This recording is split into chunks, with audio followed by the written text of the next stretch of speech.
Bien, donc bonsoir à toutes et tous. Bienvenue à notre troisième conférence parents, enseignants, élèves. Alors, comme je le disais il y a quelques instants, mais pour ceux qui nous rejoignent maintenant, cette conférence est disponible en trois langues.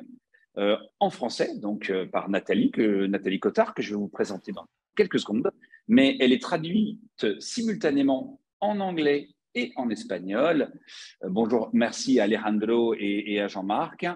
Et pour ce faire, vous avez une petite map monde interprétation en bas de votre écran que vous pouvez donc, qui vous permet de choisir la langue de votre choix. Et vous avez également les sous-titres que vous pouvez activer. Voilà, donc ça c'est très important. Je le disais, bienvenue à toutes et tous, bienvenue chers parents, chers collègues, chers élèves, bienvenue à la FAPE, représentée par Madame Isabelle Tarde, que nous avons toujours le plaisir d'accueillir également sur ce type de conférence. Alors, cette conférence particulière ce soir traitera de la résilience et sera animée par Madame Nathalie Cotard, que nous avons le plaisir d'accueillir ce soir. Alors, Nathalie, tu vis au Québec, tu es coach, enseignante à l'Université Laval de Québec et auteur d'un ouvrage sur le sujet de la résilience, L'œil du cyclone, trouver sa voie face à l'adversité. Merci Nathalie d'être là avec nous et nous te donnons la parole pour nous parler donc de la résilience. Alors bonjour à tous et merci de m'accueillir aujourd'hui. Je suis particulièrement heureuse d'être avec vous parce que oui, j'ai écrit un livre, mais j'aime beaucoup partager. Donc mon but aujourd'hui, c'est peut-être que vous repartiez avec un outil, une idée, une envie. Et je vais vous partager des choses, des outils, mais je vous laisse libre de choisir parmi tout ce que je vais présenter, ce que vous allez retenir. Alors, je vais partager mon écran. Je vais parler pendant 30-40 minutes, puis après ça, c'est important pour moi qu'on garde une période de questions et d'échanges. Donc, la résilience, c'est un vaste mot. On a tous des perceptions de ce que c'est. Et en même temps, il y a deux façons de le prendre. Soit on subit ce qui nous arrive, on se laisse abattre par le poids d'une épreuve, d'un défi, ou alors on choisit de comment on le regarde et comment on peut choisir de remonter la pente. Alors le but, évidemment, en écrivant ce livre et en parlant de ce sujet, c'est d'inciter à choisir de regarder les choses du côté justement plus positif, malgré ce qui nous arrive. Alors, pour Marc m'a présenté, je vais passer rapidement là-dessus. L'idée, c'est qu'aujourd'hui, on explore. Alors, je vous présente là 5-6 objectifs de façon un peu exploratrice, justement. La curiosité est l'essentiel dans ce que vous allez entendre, c'est de rester ouvert à peut-être voir les choses différemment. Donc, explorer la résilience. Je vous amènerai peut-être aussi à identifier les freins que vous pouvez avoir pour regarder les choses positivement, quoi qu'il nous arrive. Alors, les freins, on en a tous, je m'inclus dedans. Si j'ai écrit ce livre, c'est parce que j'avais aussi besoin de résilience à certains moments clés dans ma vie et que j'étais curieuse d'en apprendre plus, mais en même temps, j'avais des freins très importants. Donc, qu'est-ce qui peut nous freiner? Ensuite, on va regarder les leviers sur lesquels on peut s'appuyer, notamment différentes formes de résilience. Puis on verra, il n'y a peut-être pas une résilience, mais il y a plusieurs résiliences possibles. S'ouvrir à d'autres regards et puis comprendre entre viser sur quoi s'appuyer puis passer à l'action, ben, comment on s'y prend. Donc évidemment, c'est pas exhaustif ce qu'on va voir aujourd'hui, mais peut-être avoir quelques idées pour passer à l'action, puis se questionner. Se questionner, c'est déjà s'ouvrir à des choses nouvelles. Et quand on se questionne, des fois, on a du mal à laisser un peu aller ses certitudes. Donc le but, c'est, ou l'invitation en tout cas, c'est de vous inviter à laisser aller quelques certitudes peut-être que vous avez sur le sujet. Alors, une fois qu'on a ces objectifs, j'aimerais partir un peu de vos perceptions à vous-même, c'est-à-dire de savoir qu'est-ce que vous en pensez, vous, de la résilience a priori avec vos expériences? Puis on va faire un petit sondage. Donc la question c'est est-ce que la résilience c'est une force innée qu'on a en soi? Est-ce que c'est une compétence de vie qu'on peut développer? Est-ce que on peut la transmettre? Est-ce que toutes ces réponses à la fois? Alors on va faire un petit sondage parmi toutes les personnes présentes. Peut-être Marc, tu peux lancer le sondage. Alors, donc vous voyez dans votre groupe de participants une vaste majorité, 92%, donc qui considèrent que la résilience, c'est une compétence de vie que l'on peut développer. Je partage ce point de vue. Donc, on peut la développer, puis on va voir justement comment on peut s'y prendre.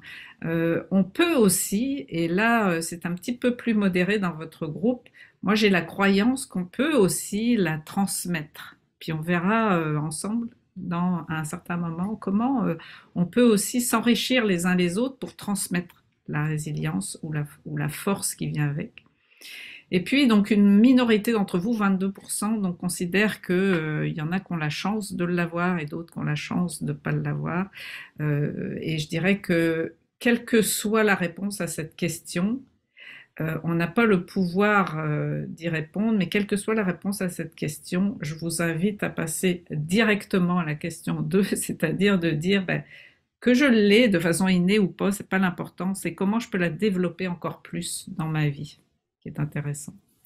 Donc, on va passer à la suite. Donc, si tu peux arrêter le partage, voilà.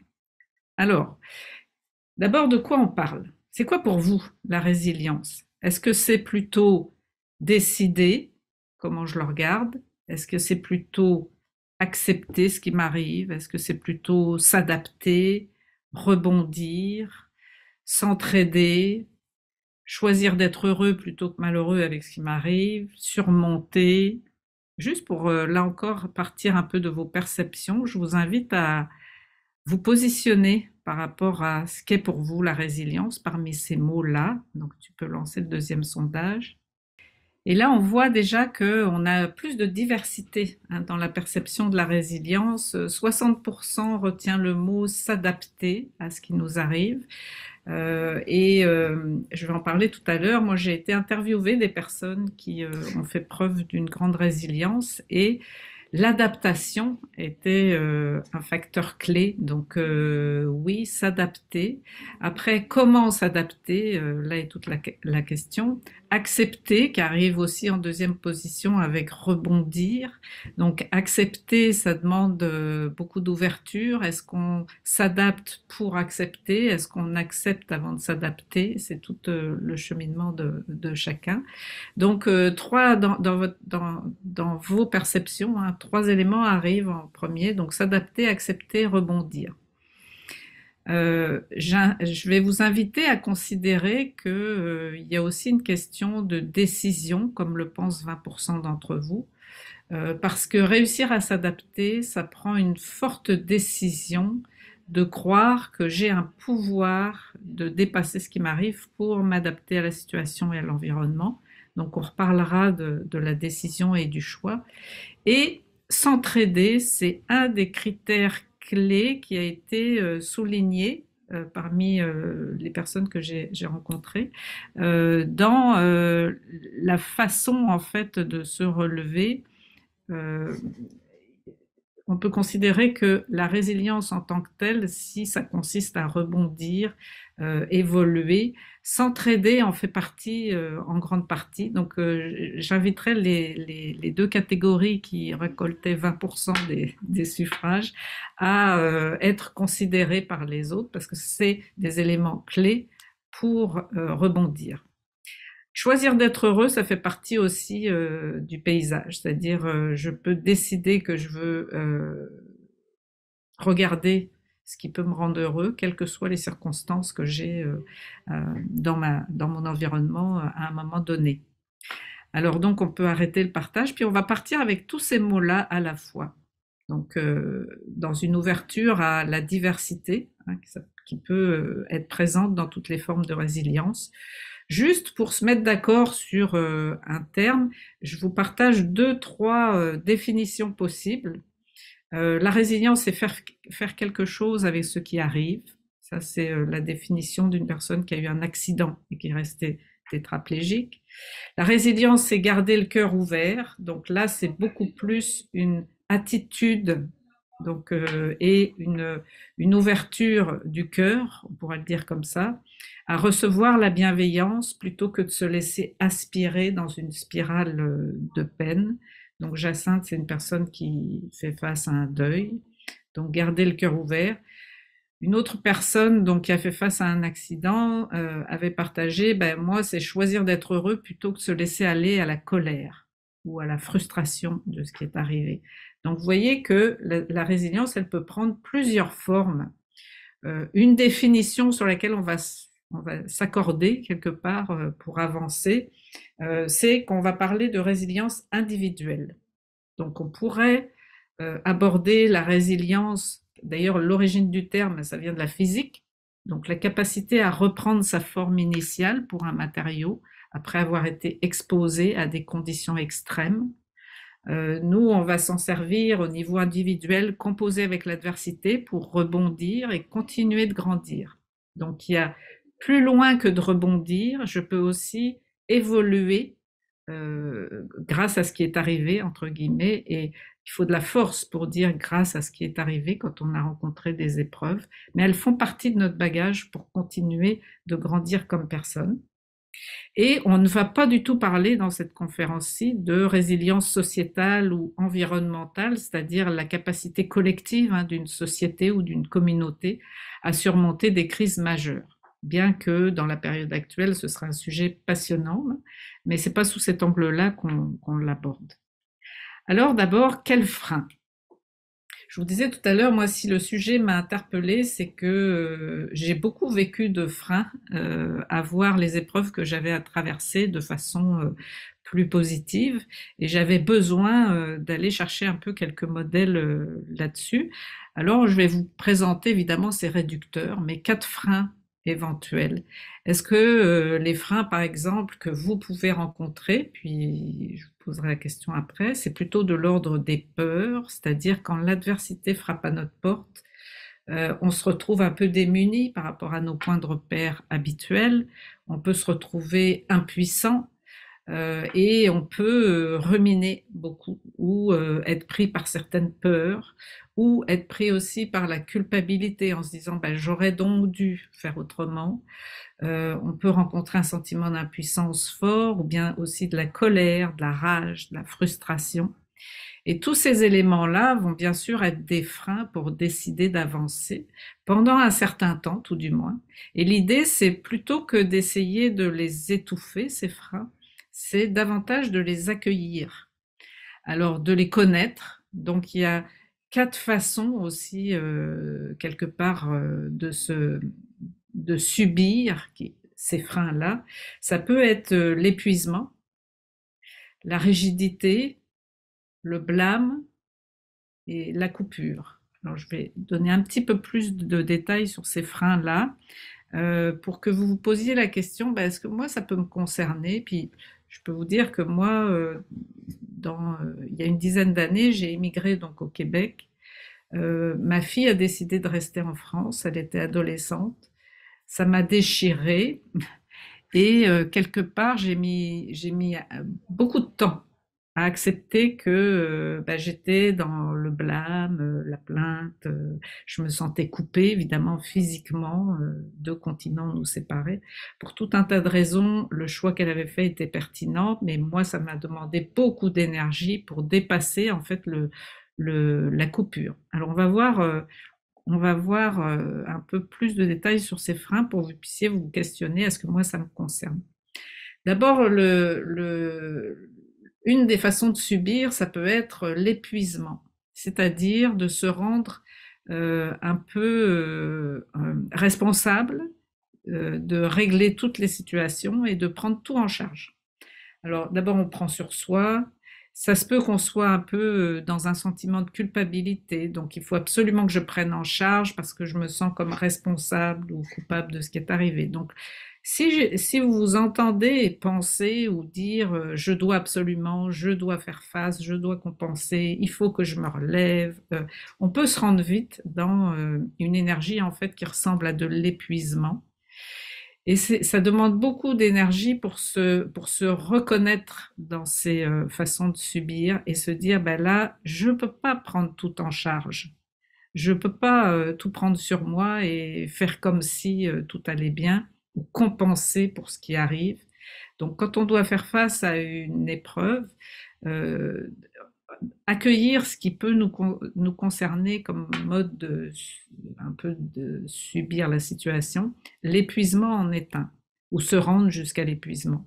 Donc si je sens que je suis dans cette dynamique-là, ben on va voir tout à l'heure, l'idée c'est de s'en rendre compte puis de choisir de d'abord s'arrêter, ce qui aujourd'hui est tout un luxe là, de décider de prendre le temps de se voir dans ce schéma-là. Alors, deuxième type de façon de subir, ça peut être devant l'épreuve, devant l'adversité, devant le stress que ça génère, eh ben, je vais m'accrocher. Donc, je peux m'accrocher à des certitudes, comme pour me rassurer, ou je peux m'accrocher à avoir raison, comme là aussi pour me sécuriser. Et en faisant ça, ben, évidemment, j'écoute moins. Je perds la vision globale des choses, je perds la capacité de m'adapter en écoutant la situation ou les personnes autour de moi. Et donc, je continue de faire la même chose qu'habituellement en espérant que je vais avoir un résultat différent. Et ça, c'est une forme de rigidité dont on ne se rend pas compte sur le moment. Mais sous stress, on peut devenir, on va dire, tellement accroché à ses certitudes que l'adaptation, comme on disait tout à l'heure, la résilience c'est aussi une capacité de s'adapter. L'adaptation devient très difficile parce qu'on reste au Québec, on dirait campé sur ses positions. Et donc c'est une façon de subir qui évidemment ne va pas aider à devenir plus flexible pour vivre avec ce qui arrive. Alors dans la pandémie, on a beaucoup connu ça, hein, le fait d'être obligé de devenir très flexible très rapidement et de se passer de ses certitudes sur la façon d'aborder même l'éducation, la façon d'aborder l'enseignement, la façon de transmettre. Et j'ai beaucoup discuté avec des collègues où ben, on avait un peu de temps en temps ben, cette tendance à vouloir s'accrocher à des certitudes et qui n'étaient plus possibles dans la situation. Donc, je vous invite là encore à vous questionner, est-ce que de temps en temps, ça peut me concerner de quelque part vouloir absolument avoir raison. Troisième façon de subir, c'est la plainte ou le blâme. Donc là, c'est un peu un réflexe qu'on peut avoir de blâmer les circonstances, blâmer les autres, blâmer tout ce qui peut être extérieur à nous-mêmes et qui quelque part nous rassure pour nous déresponsabiliser face à ce que je peux faire dans ce qui arrive. Donc ça peut être de ruminer les aspects négatifs, ça c'est un peu un, une tendance à la plainte aussi, mais qui peuvent être intérieures, ou je me vois comme une victime, c'est-à-dire c'est à cause de l'autre, de ce qui m'arrive est à cause de l'autre, et tant que je regarde cette façon de voir, évidemment, je perds mon pouvoir d'agir sur ma résilience. C'est comme si j'aurais besoin que l'autre change pour pouvoir être résilient, mais ça fonctionne pas comme ça. C'est-à-dire que tant que je reprends pas mon pouvoir d'agir sur ma situation, eh bien, il se passera rien parce que l'autre, il va décider de changer ou pas et il le décidera quand il en aura envie. Donc, si je reste dans cette, on va dire, cette projection sur les circonstances ou les autres, eh bien, je ne peux pas développer ma résilience. Donc, face à ces freins, il y en a un dernier, c'est des grandes catégories, hein, mais il y en a un dernier qui est le risque d'isolement. Et ça peut nous concerner aussi tous, hein, c'est-à-dire face à des situations où je me sens tellement impuissant, tellement inconfortable, je vais comme me couper. Alors ça peut être une coupure physique, c'est-à-dire je m'isole, je ne parle pas de mon accident, je ne parle pas de mes difficultés, je ne parle pas de l'adversité que je traverse et je garde tout pour moi. Donc quelque part, c'est intérioriser. Et se couper aussi de la relation, plus largement que l'intériorisation de ce qui m'arrive. Ça se peut que j'aille jusqu'à me couper dans mes relations, donc m'isoler socialement, ou ça se peut que je n'écoute pas mes émotions et que donc je me coupe de ce que je vis intérieurement. Et je n'écoute pas par la même occasion mes besoins, puisque si je me coupe de mes émotions, j'ai plus accès à mes besoins. Pourquoi? Parce que si par exemple je ressens de la peur, eh bien le besoin qu'il y a dessous, ça va être de se rassurer, de se sécuriser. Exemple, pendant la pandémie, ben, fonctionner complètement à distance, ça a généré beaucoup de peur pour certains. Et le fait d'écouter cette peur et de la reconnaître, ou d'oser nommer des peurs, ben, ça permet derrière de dire comment on peut se sécuriser, puis de trouver des moyens pour répondre. Si on ne nomme pas ou si on n'est pas conscient de ces émotions, ou on essaye de les surmonter mais sans s'en occuper, ben, ça se peut qu'on y aille à la force du poignet, mais que ça nous demande énormément d'énergie, puis qu'on n'arrive pas à quelque part progresser dans la direction où on voudrait aller. Donc, écouter ses besoins, ça passe par écouter ses émotions. Mais donc, la coupure, c'est un des risques, un des freins. Donc, ça m'intéresse de, là encore, peut-être faire un petit sondage sur vous, entre la tendance à l'épuisement, la tendance à la rigidité, à s'accrocher à ses certitudes ou à vouloir avoir raison, la tendance à blâmer les circonstances ou se plaindre, ou se sentir victime de la situation, ou bien la tendance à s'isoler, à se couper. Quels sont parmi ceux-là ceux pour lesquels vous dites, bah oui, ça peut me concerner. Euh, Moi, je vais être bien franche avec vous. Quand je suis arrivée au Québec, je vous disais, ma fille restait en France, j'étais concernée par plusieurs d'entre eux, là. Mais au moins mettre le doigt dessus, ça permet de se dire, OK, bon, si je me vois aller, ça me permet de prendre un peu de recul et de me dire comment je peux travailler autrement. Donc on voit un peu que c'est quand même assez équilibré, hein. Donc tendance majoritaire pour en faire plus, puis se rendre peut-être jusqu'à l'épuisement. Et ça, c'est assez représentatif, hein, de notre société où on est beaucoup dans le faire, faire, faire, l'action. Donc, vigilance pour les personnes qui sont concernées à prendre le temps de vous écouter quand vous sentez que vous en allez par là. Ensuite, on a le blâme ou la plainte ou se sentir victime. Et là, bah, c'est pas à juger, surtout de faire attention de ne pas se juger quand on est là, quand on est dans cette tendance-là, mais dès qu'on s'en aperçoit, de dire, bah tiens, ok, je viens de m'entendre me plaindre. On peut s'entendre parfois aussi dire des oui mais, c'est-à-dire quelqu'un nous suggère quelque chose, puis on dit oui mais ça marchera pas parce que si. Oui, mais donc il devrait donc changer. Donc quand vous entendez vous-même dire oui, mais, oui, mais, oui, mais, ça veut dire que vous venez de vous reconnaître dans le blâme ou la plainte. La coupure aussi, presque la moitié du groupe. Donc là encore, vigilance, surtout dans les temps actuels où on travaille beaucoup à distance, on étudie parfois à distance. Donc le fait de s'ouvrir aux autres, c'est un des piliers clés de la résilience. Donc méfiez-vous de la coupure. Puis la rigidité, donc seulement 25% d'entre vous. Donc bravo si vous arrivez à éviter celui-là. Puis peut-être je vous invite quand même à vous questionner sur celui-là dans le sens de des fois on n'est pas rigide vis-à-vis des autres, mais on le devient vis-à-vis de soi-même. Donc ouverture à se remettre en question. Ça peut être une belle invitation. Alors, donc une fois qu'on a nommé nos freins, l'important c'est de les accueillir. Donc les accueillir, ça veut dire quoi?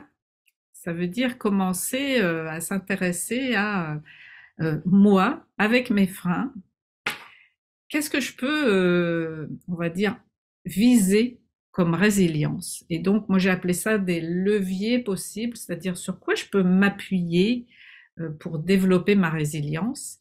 Et en fait, moi, comme j'avais du mal vraiment à dépasser l'éloignement et le manque par rapport à la distance qui me séparait de ma fille pendant quelques années, je me suis dit, bah, il faut que j'aille chercher de l'aide. Et donc, je suis allée rencontrer des personnes qui étaient nommées par leur entourage comme ayant fait preuve de résilience face à de l'adversité et qui étaient un peu devenues des modèles pour leur entourage. Donc, je suis allée interviewer 12 personnes. Tous ont leur levier différent. Et c'est là où on va parler plus de résilience au pluriel plutôt que de la résilience au singulier, là.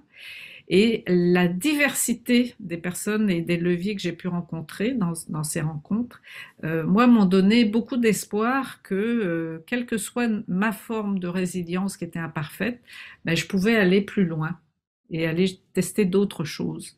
Donc, les leviers en fait que je vais vous partager, ben, je vous invite peut-être à être curieux de dire, ben, tiens, et si j'allais explorer des leviers un peu différents.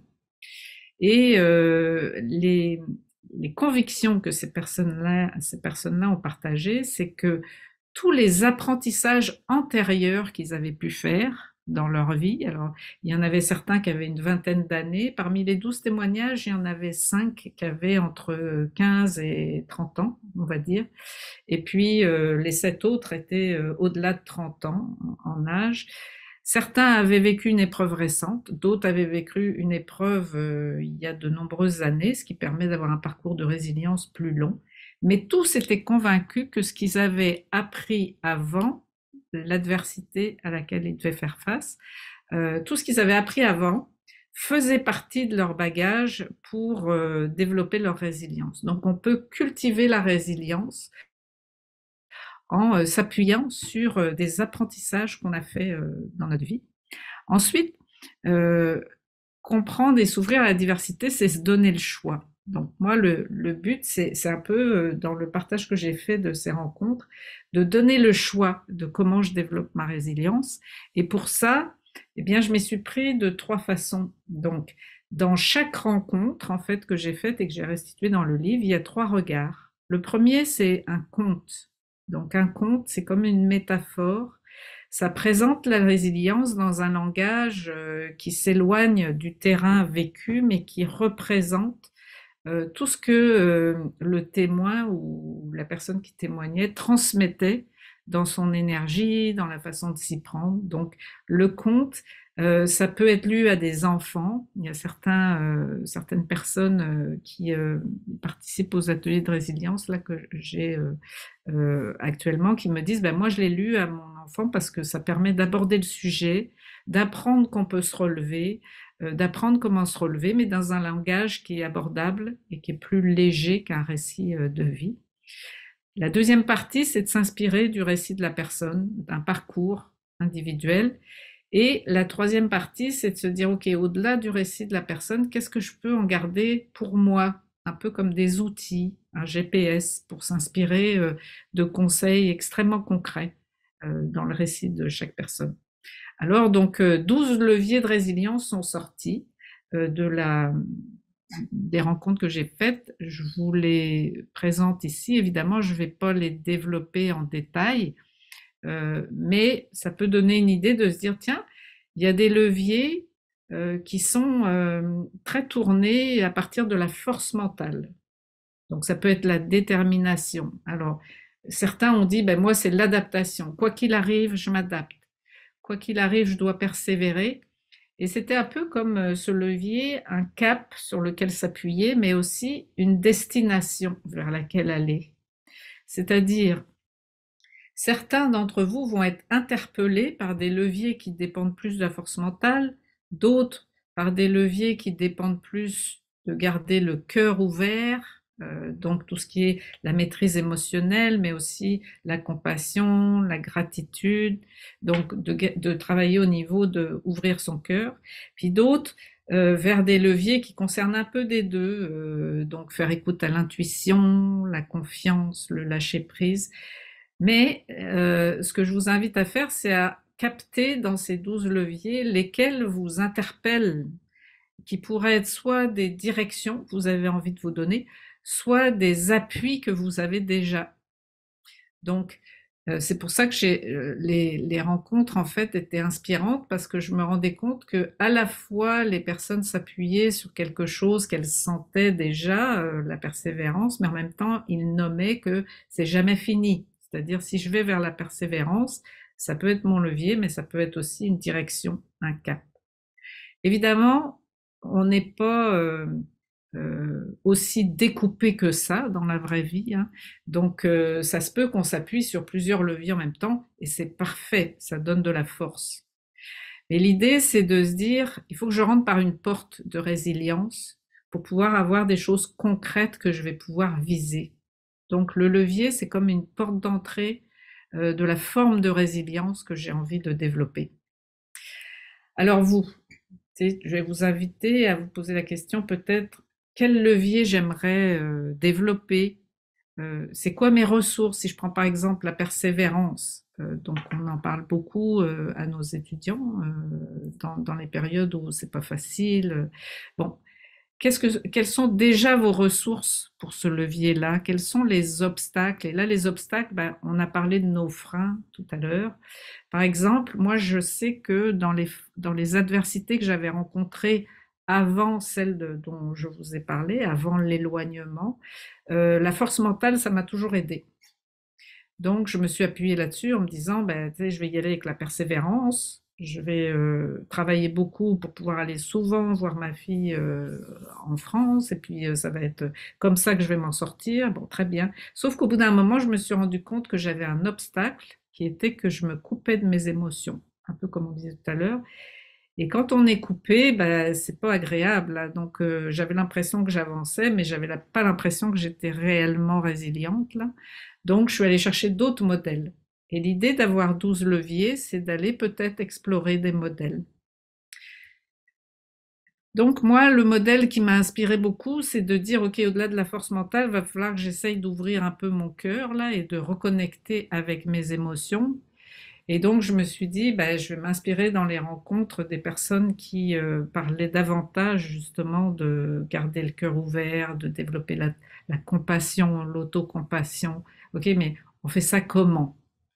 Alors, l'ouverture hein, à un autre regard, c'est déjà, on fait ça comment? Avant d'aller à on fait ça comment? C'est déjà de y croire. Donc, quel levier je veux développer? Si je dis je veux développer le levier de garder le cœur ouvert et d'avoir la compassion, il faut déjà que quelque part je crois que ça va être possible de surmonter mon frein. Là, je parle d'un exemple personnel, hein, mais de surmonter le fait que de temps en temps, quand c'est trop douloureux, ben, je me coupe. C'est un peu comme si je me dis, ben, le moteur, ça va être de garder le cœur ouvert, sauf qu'il va falloir que je mette de l'énergie dedans pour que ça avance. Donc l'énergie, c'est un peu nos croyances. Qu'est-ce que je crois qui va rendre possible d'aller vers telle ou telle forme de résilience? Alors après va venir le comment, un peu comme une carte routière, là. Comment je m'y prends? Ça n'est possible d'aller là que si j'y crois. Et comment je m'y prends? Ben, une fois que j'ai la carte, il va falloir que j'essaye. Donc, j'essaye, je conduis et je m'adapte à l'environnement. J'essaye, je conduis, je m'adapte à l'environnement et je recommence quand ça fonctionne pas. Donc, dans la résilience, en fait, le sens un peu de ce petit schéma, c'est que il faut partir d'un cap, d'un levier, pour savoir après quoi on court, entre guillemets, ou vers où on veut aller, pour développer la force d'y croire et d'avoir confiance qu'on a tous au fond de nous la capacité de surmonter nos freins, si on les reconnaît. Donc, croire que c'est possible, puis après ça, on va pouvoir s'intéresser au comment. Mais souvent, c'est le croire que c'est possible qui peut bloquer. Alors, moi, en cherchant un peu une façon d'aider à ce niveau-là, croire que c'est possible, j'ai répertorié dans les rencontres que j'ai faites des forces chez ces personnes-là qui étaient comme des croyances que j'ai appelées des phrases étincelles. Et on en a tous des petites phrases étincelles, c'est-à-dire des croyances que c'est possible. Alors, Je vous en présente certaines qui m'ont été partagées par des témoins. C'est par exemple, il y a toujours un coin de ciel bleu devant, ou à chaque épreuve, il y a un défi à relever. Une jeune étudiante au lycée qui me disait, moi j'ai une maladie, je ne suis pas maladie, et qui refusait qu'on la nomme par le nom de la maladie qu'elle avait. Donc elle croyait dur comme fer qu'elle allait se débarrasser de sa maladie, mais que ça n'était pas du tout son identité. Donc elle refusait de dire qu'elle était cancéreuse. Non, elle a dit j'ai un cancer, c'est complètement différent. Ça peut être une phrase étincelle du type tomber 7 fois, se relever 8. Donc, ces petites phrases étincelles, en fait, dans la transmission de la résilience, ça peut être des aides à des personnes qui vivent des difficultés. Puis ça peut être des aides pour nous-mêmes, mais ça peut être des aides qu'on nous a transmises depuis notre enfance. Ça peut être, ma grand-mère me disait que tu sais, je retombais toujours sur mes pattes. Ça m'est resté. Bon. Donc ces phrases étincelles, elles nous viennent par transmission.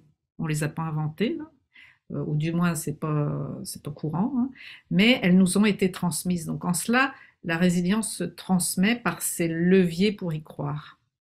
Puis il y a aussi des phrases qui tuent. Donc les phrases qui tuent, c'est toutes les petites phrases du type ben, j'y arriverai jamais, c'était mieux avant, je serai jamais capable, on l'a déjà essayé, ça n'a pas fonctionné. Donc soi-même on s'en raconte des phrases qui tuent et l'idée c'est de les repérer pour se dire attends, ok, je l'ai entendu, je la juge pas, tout le monde en a, je la juge pas, mais je vais essayer de la reformuler autrement avec une phrase étincelle. Un peu comme si on dialoguait à l'intérieur de nous, là, pour se dire, bon, je viens de nommer une phrase qui tue, je viens de ruminer, je viens de me dire que, oh, j'en ai assez, ça marchera jamais. Ok, je me suis entendu intérieurement, ben, l'idée c'est de le capter un peu comme un outil. Si je viens de la dire et que je l'entends, ben, je vais essayer de mettre une phrase étincelle en face. Si j'ai entendu un collègue qui vient de dire une phrase qui tue, ben, si on a identifié qu'on pourrait peut-être s'entraider dans la manière de traverser les difficultés, ben, je vais me permettre de relever les phrases qui tuent pour essayer d'en trouver des étincelles. Alors, vous voyez comment ça peut être simple d'essayer de s'entraider quand on fait face à des épreuves pour éliminer les phrases qui tuent, parce que celles-ci, quels impacts elles ont? Elles viennent couper le moteur. Donc, avec une phrase qui tue, on coupe l'énergie là, pour essayer d'avancer. Donc, les mots ont beaucoup de pouvoir et je vous invite à écouter ça. Là. Alors, peut-être dans le chat, certains peuvent partager des phrases étincelles, parce que c'est celle-ci qu'on veut. Là. Des fois, il y a des gens qui s'inspirent de citations. Des fois, il y a des gens qui, pour leur mettre de l'énergie dans la journée, vont même afficher une petite phrase au tableau. Donc ça peut d'ailleurs être stimulant d'avoir le défi chacun de ramener une petite phrase dans la classe ou à la maison qui peut être porteuse d'énergie pour les autres. C'est à ça que ça sert là, c'est porter de l'énergie positive. Alors je ne sais pas si Marc, tu vois des petites phrases Oui, tout à qui fait. apparaissent. Ouais. Tout à Donc, fait, il y a quelques phrases qui apparaissent, ouais. ok. C'est question du temps qui passe. Non, c'est question du temps, tout passe. C'est question Oui, de temps, tout passe, pardon. donc le temps fera œuvre de résilience et va aider, ça peut en être une. Puis de temps en temps, on peut essayer d'accélérer un peu en travaillant avec les leviers, mais c'en est une qui redonne espoir en fait que ce que je vis actuellement ne sera pas tout le temps de la même chose, mais que je vais réussir à en sortir. Donc ça, ce sont des phrases qui souvent nous ont été transmises. Alors essayez de vous demander hein, quelles sont les phrases que j'ai dans mon bagage à outils personnel et que je pourrais offrir à mon environnement. Évidemment, si on prend cette habitude, eh ben, le jour où ça arrive, c'est plus facile d'aller chercher dans le coffre à outils. Donc pour des étudiants, pour des élèves ou même pour des enfants, je trouve ça assez simple de développer cette capacité. À chaque fois que je dis une phrase qui tue, hop, j'essaye de trouver une phrase étincelle et puis on s'entraîne.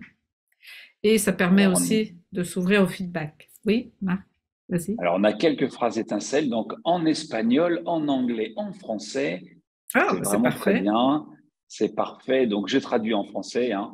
Quand tout est perdu, on a toujours de l'espérance. Oui, Il reste l'espérance. La lumière existe toujours. Il suffit juste de regarder dans la bonne direction. oui, La lumière est à la fin du tunnel.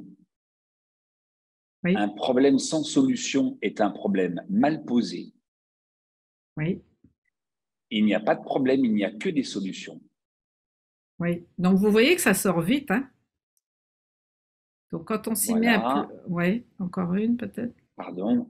Encore une. Toute chose qui arrive, il y a une raison et on doit l'accepter. La vie Oui, est créée pour te rendre heureux. Tu es une force qui va. C'est ce que je fais qui m'apprend ce que je cherche. Alors ça, c'est une citation de Soulages, de Pierre Soulages. ok. Rien ne dure dans le temps, etc., etc. On a plein d'exemples qu'on enregistrera. Parfait. Donc l'idée, c'est que vous voyez à quel point c'est rapide d'aller chercher des phrases étincelles parce qu'on en a tous en nous. Mais quand on est tout seul, désœuvré, sentiment d'impuissance, ben, ça peut être un moyen quelque part de mettre une énergie dans un, peut-être dans un groupe ou de pas imposer ces phrases, mais plus de les proposer comme ben, des aides possibles pour nous remonter un peu là, collectivement ou individuellement. Alors, je vous invite à les offrir autour de vous, à les afficher sur le frigo ou sur votre ordinateur. Et à chaque phrase qui tue, parce que c'est ça, en fait, moi, je me suis rendu compte hein, dans mes ruminations, quand je souffrais un peu du manque, ou beaucoup même du manque, ben, la rumination, en fait, ce sont des phrases qui tuent. Et plus je rumine, plus je baisse en énergie. Donc, l'idée, c'est d'aller chercher une antidote et de s'en servir, donc de l'offrir autour de nous. Donc, utiliser ces petites phrases-là un peu comme remettre de l'énergie dans le moteur. Et après, évidemment, c'est comment je passe à l'action. Alors, je vais pas pouvoir rentrer dans tous les leviers que je vous ai présentés tout à l'heure, mais choisissez-en un, puis je pense que vous aurez accès à la présentation. Et donc, une fois qu'on a choisi un levier, tu sais, l'idée, c'est de se donner un cap. Quel est le défi actuel qui me demande de la résilience? Ça peut être dans mes études, ça peut être au niveau personnel. Donc, est-ce que je vis un obstacle? Est-ce que je vis une perte? Donc, d'essayer d'aller identifier un cap. Je voudrais être résilient par rapport à quelque chose de précis. Donc, c'est pas je voudrais être résilient en valeur absolue, là. C'est par rapport à un manque, un obstacle précis. Après ça, je choisis un levier. Donc, est-ce que je veux développer, exemple, la persévérance? Si je veux développer la persévérance, c'est quoi pour moi la persévérance? Donc déjà, je peux me donner un peu comme ma définition de résilience sous la forme de persévérance. Et ensuite, pour y croire, je vais aller m'aider de ce qu'on vient de dire, les phrases étincelles, qui peuvent être en lien avec la persévérance. Donc, je peux chercher des phrases qui correspondent à ça. Et derrière, il va falloir que je teste. Alors, qu'est-ce que je veux tester? Donc, ça peut être, par exemple, ben, dans la persévérance, je sais que des fois, tout seul, c'est peut-être pas facile. Donc, qui peut m'aider? Donc, ça pourrait être, OK, je veux tester de réussir à demander de l'aide, ce qui pour certains est pas facile. Donc, réussir à demander de l'aide, bon, je fais ça comment? Alors, quel modèle je pourrais utiliser? Je peux me poser la question, bah tiens, dans mon entourage, j'ai quelqu'un qui réussit, lui, à demander de l'aide, ou elle a demandé de l'aide. Comment ils font? Bah, je peux aller leur demander, donc d'essayer de choisir un modèle, ou je peux chercher des outils. Mais l'idée, c'est qu'une fois que j'ai un cap, une fois que j'ai une direction de persévérance, par exemple, ça va être de chercher qui peut m'aider là-dedans, de ne pas rester tout seul, donc un modèle possible, et ensuite je passe à l'action. Le but, c'est pas de réussir, je réussis si je passe à l'action. Donc, c'est de tester et de se mettre en route plus que de réussir objectivement. Donc, exemple, si je sors de mon isolement, j'ai déjà réussi. Si j'offre mon aide, puisque je ne sais pas en demander, ben souvent, je vais avoir réussi de la même façon parce qu'offrir son aide, ça va me sortir de mes ruminations. Donc forcément, ça va m'aider à regagner de l'énergie pour être persévérant. Donc, surtout ne pas se juger. Il n'y a que des tests, des ajustements, des tests, des ajustements. Donc il n'y a pas de jugement. Puis c'est ça le plus difficile, là, de ne pas se juger soi ou de juger les autres. Mais ça s'entraîne aussi. Donc le but un peu quand je passe à l'action, ça va toujours être de dire, ok, je vise quoi, j'y crois, je mets un peu d'énergie, je teste, je m'ajuste. Ça marche pas, je teste autre chose. Et l'idée un peu que j'avais dans ces rencontres, c'était d'offrir un panel le plus large possible de diversité dans les choses à tester. Donc évidemment, à la fin, je célèbre les petites victoires, c'est ce qui remet du courage pour la suite. Exemple, bon, moi je vous ai dit tout à l'heure, je m'appuyais beaucoup sur ma force mentale, difficulté à m'ouvrir à mes émotions. Bon, mais dès que je réussissais à un peu, quelque part, parler de ce que je vivais autour de moi, oups, ça me reconnectait en fait à m'ouvrir un peu là. Et donc, pour moi, c'était ça une petite victoire. C'est pas la victoire héroïque, c'est le fait d'oser faire quelque chose que pour l'instant je me retenais à faire. Donc, le fait, par exemple, de choisir un peu un exemple personnel dans ce que je vous partage aujourd'hui, pour moi, c'est pas évident du tout. De dire, ben, ma fille m'a manqué, il suffit que je le dise pour que j'ai les larmes aux yeux, et en même temps, j'ai travaillé avec et j'ai apprivoisé ce manque. Donc, c'est vraiment de tester des choses. Le fait, voilà, de tester, de parler de ce que j'ai vécu, ça me reconnectait à mes émotions. À partir du moment où je suis reconnectée à mes émotions, je peux ouvrir mon cœur. Donc, là, je vous partage quelque chose de très précis, mais surtout de ne pas se juger de ce qu'on vit. Ça, c'est bien important. Alors voilà un peu ce que j'avais le goût de vous partager. Dans ces tests d'ajustement, j'ai la croyance ferme que l'on grandit, quel que soit ce qu'on vit. Et c'est en passant à l'action qu'on développe de la confiance, qu'on en a de la résilience. C'est un peu comme un enfant qui apprend à marcher. Il ne se pose pas la question de savoir s'il a confiance pour avancer. La confiance est un résultat de l'action. Donc je vous souhaite tous de développer ces boucles d'apprentissage pour aller vers l'action. Parce qu'une fois que vous êtes dans l'action, c'est certain que vous allez avancer. Et les émotions ne disparaîtront pas. Le sentiment d'impuissance ne disparaîtra pas, sauf que un pas à la fois, on transforme un peu le tourbillon peut-être de l'adversité qu'on vit et dans lequel on ne sait plus par quel bout le prendre. Petite action par petite action, ben, on arrive à sortir un peu du labyrinthe là. Et en même temps, c'est jamais gagné, c'est jamais perdu, c'est juste la vie qui se déroule. Donc, euh, il y en aura d'autres, des adversités, chacun en vit, des petites, des plus grandes. Certaines, on les traverse plus facilement. Il n'y a pas à juger ce que vit l'autre comme adversité parce que c'est pas comparable. Donc l'idée un peu que j'avais moi dans cette recherche, c'est de donner le plus de diversité possible pour que justement une personne ne puisse plus se dire bah, pour moi c'est impossible. Donc, voilà un peu ce que j'avais le goût de vous partager assez rapidement là pour vous donner l'espoir que c'est il y a de la lumière qui passe, quoi qu'il se passe, il y a une faille pour décider de le voir autrement et comme vous disiez, la lumière au bout du tunnel. Alors voilà, évidemment, je vous invite à être curieux du sujet, mais peut-être que vous avez aussi d'autres sources à proposer pour la résilience, puis peut-être que ce sera des conversations que vous aurez avec les gens autour de vous. Je vous invite d'ailleurs à converser autour du sujet pour le rendre moins tabou, parce que des fois, parler de ce qu'on vit comme difficulté, c'est un peu tabou. On est plus entraîné à parler de nos forces.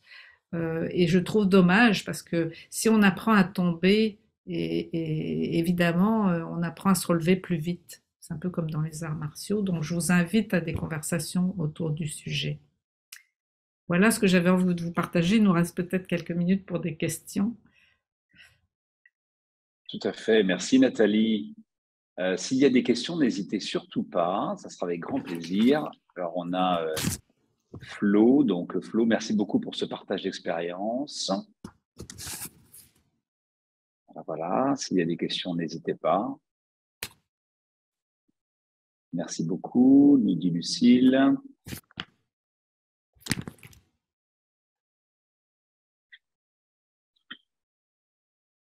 Merci beaucoup. C'est des remerciements. Pour l'instant, pas vraiment de questions. Je voulais vous remercier, c'était très pertinent, nous dit Safia.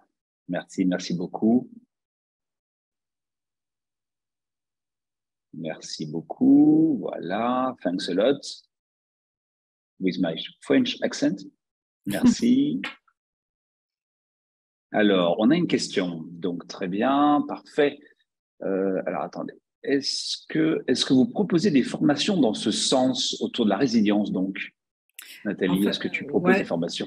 En fait, moi, j'offre des ateliers par petits groupes, donc dans l'esprit de on apprend les uns des autres. Alors évidemment, je peux proposer des outils, mais j'appelle ça plutôt des ateliers parce que je considère qu'on co-construit ensemble.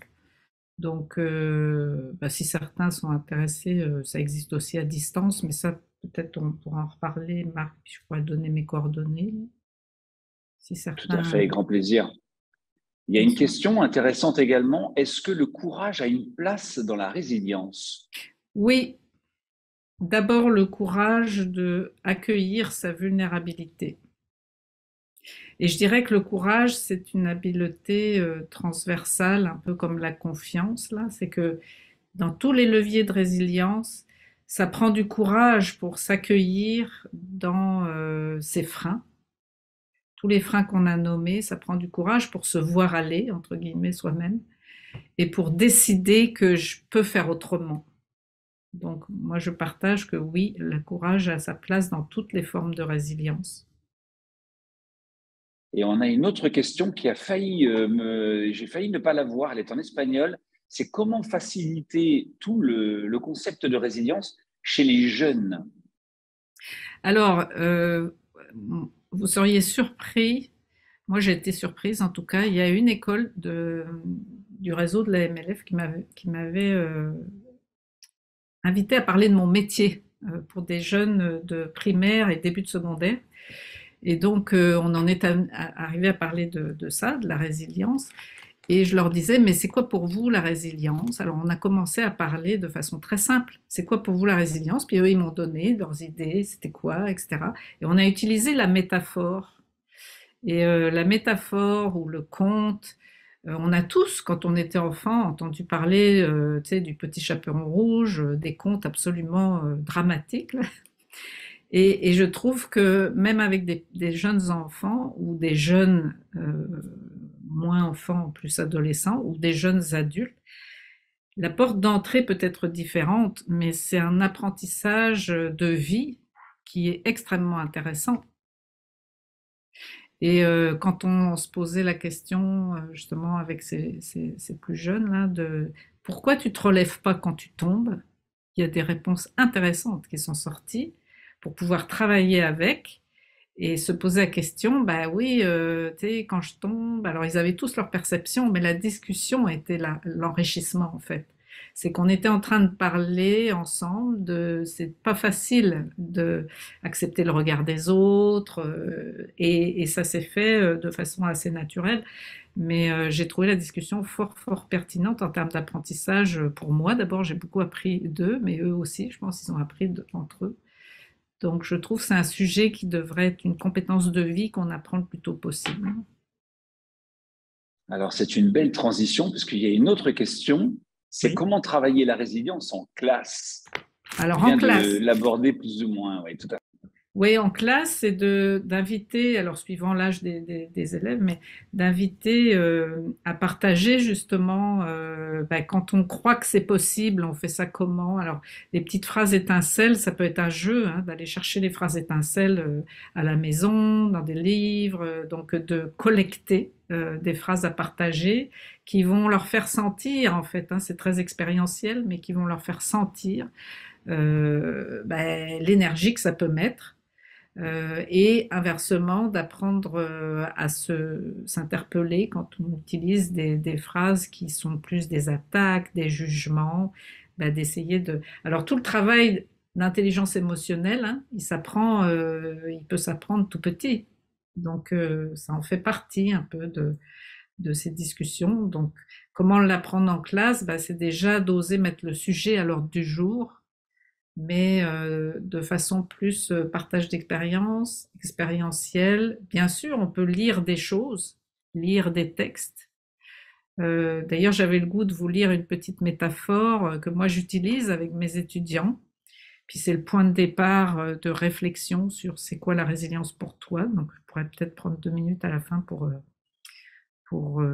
lire cette petite métaphore, mais l'idée c'est de pas attendre de rencontrer des grandes épreuves pour en parler, ce qui fait que le jour où il y a une grande épreuve, et ça arrive hein, dans des écoles où il y a malheureusement des épreuves à traverser que vit l'un ou l'autre élève, puis comment les autres autour savent pas comment aider, bon ben ça permet de peut-être en faire une compétence de vie qui s'apprend, même si on n'est pas prêt à ce qui nous arrive.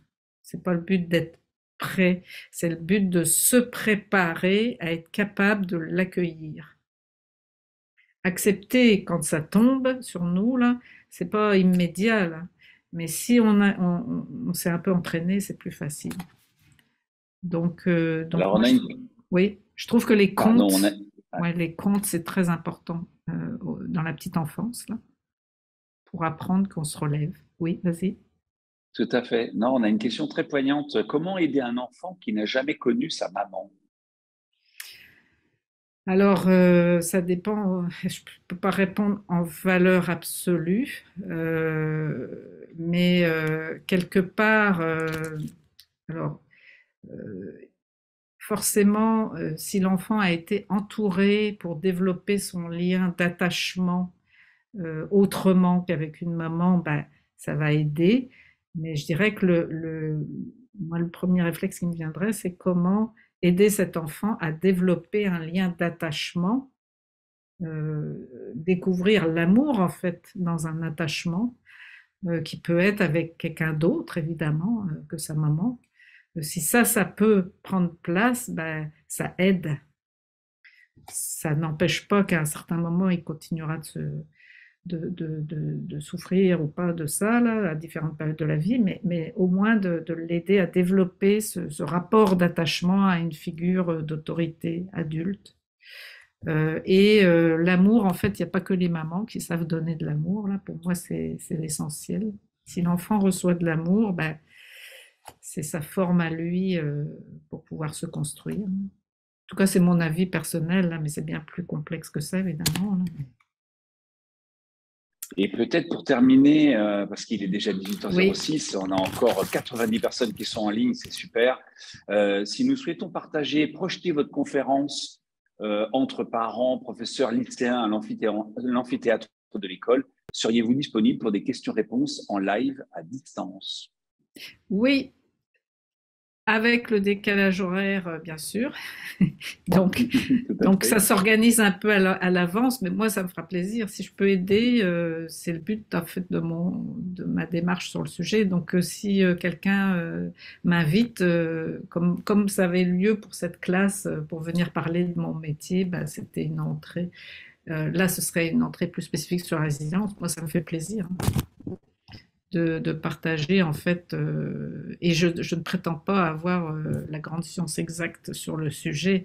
Je considère que plus on en parle, plus elle se développe. Donc c'est plus ça là, ma motivation. Donc oui. Bon, très bien. Donc, de toute façon, on partagera effectivement l'enregistrement de la session ainsi que les coordonnées de Nathalie. Dans tous les cas, beaucoup de remerciements, beaucoup de félicitations aussi pour le côté très intime également, c'est-à-dire que tu as dévoilé aussi, toi, le ressort aussi, et toute la jeunesse de ce livre autour de la résilience. Et je crois que ça a touché énormément toutes les personnes qui étaient connectées ce soir. Quelqu'un qui disait, j'ai beaucoup aimé l'idée de levier. Donc, Oui. c'était intéressant. En tout cas, un grand merci à toi, Nathalie. Tu voulais nous partager une petite métaphore. Donc, il nous reste Oui, 2 minutes, on y va, avec grand voilà, plaisir. qui est une façon peut-être d'aborder les choses avec des publics plus jeunes. Ça s'appelle la carotte, l'œuf et la tasse de café. Alors, c'est une jeune femme qui visite sa mère et qui lui parle de sa vie et comment c'est difficile de passer à travers chaque journée. Et elle ne sait pas comment elle va s'en sortir, et elle se plaint, et elle envisage même d'abandonner. Et elle est tellement fatiguée de se battre, et elle a l'impression que lorsqu'un problème est résolu, il y en a un autre qui se présente, c'est jamais fini.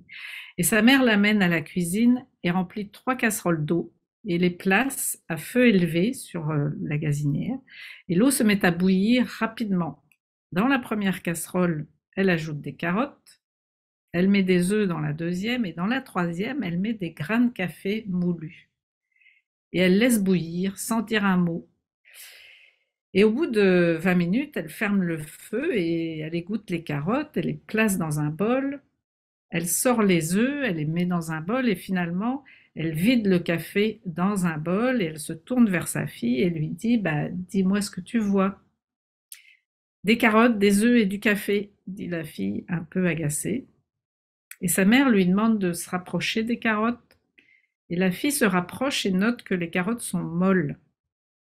La mère lui demande alors de prendre un œuf et de briser sa coquille, ce que fait la jeune fille.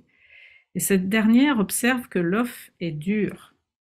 Et finalement, la mère demande à sa fille de goûter au café et la fille sourit à l'arôme riche du café. Et la fille demande mais qu'est-ce que ça veut dire? Et sa mère lui explique. Chacun de ces objets a fait face à la même adversité, de l'eau bouillante. Chacun a réagi différemment. Les carottes sont arrivées fortes et dures, et après avoir été soumises à l'eau bouillante, elles se sont ramollies et sont devenues faibles. Les œufs étaient fragiles, eux.